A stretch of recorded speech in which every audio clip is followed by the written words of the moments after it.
Hello mga langga! Welcome to my life.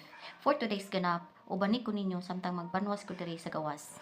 Maugid ni akong trabaho kada Bernis mga langga. Banwasan ng tibuok yard apil na ang mga benches ug puniton tanang dahong laya.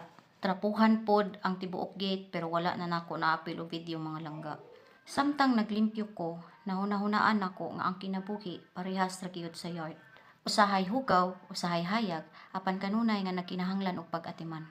Akong trabaho isip domestic helper, dili jud sayon. Pero kini nagtudlo ka nako og daghang mga butang. Samtang nagatrapo ko, na-realize nako nga dili sa kadako sa imong responsibilidad matan-aw ang imong bililhon nga kontribusyon, kundi sa imong kasing-kasing sa pagtrabaho. Usahay, parehas kita sa mga kahoy o tiles nga nagapatong lang ang abog, pero kung limpyuhan, muhamis og mamahimong bag-o. Maura pud ni sa kinabuhi mga langga. Kung atong kuhaan og abog ang atong kaugalingon, makita nato nga naay kahayag sa atong potensyal. Bisan pa sa kakapoy, makahimo gihapon ko og pasalamat.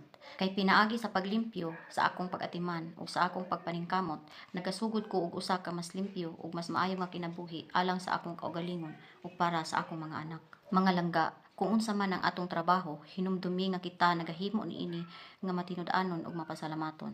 Kay pinaagi niini, mapadayag nato ang atong mga damgo ug maipakita nato ang atong kapasidad nga mamuhat ug mulambo bisan unsa pa man ang atong kahimtang. Hinahinay lang sa pagpanglimpyo, sa trabaho ug sa kinabuhi. Ayaw ka stress.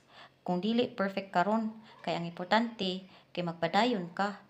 Keep going mga langga, kay kanunay man gyud adunay bag-ong sugod kung limpyuhan nimo ang agianan.